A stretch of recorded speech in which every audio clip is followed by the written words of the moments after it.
সারা বাংলাদেশের যত মানুষ আছে ভাই, 18 কোটি মানুষের মনের অবস্থা ভালো না। এখন আল্লাহ যেন ওনাকে যেন সুস্থ করেন। সবাই গতকালকে আমরা সারাক্ষণ মনে করেন আমরা ওনার জন্য দোয়া করছি।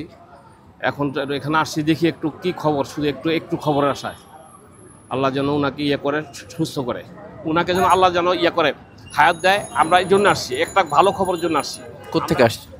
আমি আসছি কুষ্টিয়ার থেকে। মানে আমি আছে শ্রমিক দলের আছে একটা কর্মী। আমাদের দেশের নেত্রী বেগম খালেদা জিয়ার অসুবিধার কথা শুনে রাত 12টার দিকে আইছে।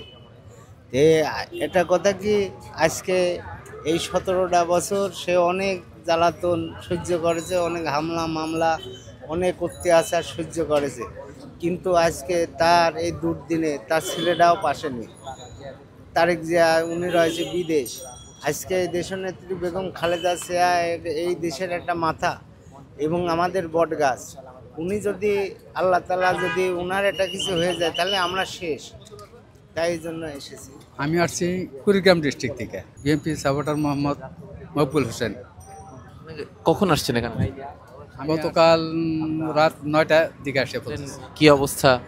কেন? শুনলাম যে উনি সকাল 8টার দিক দিয়ে একটু সুস্থ বা কথাবার্তা বলতে পারে, এই জন্য বললাম যে যাই দেখি, এনাদেরকে সাথে করে নিয়ে আসলাম।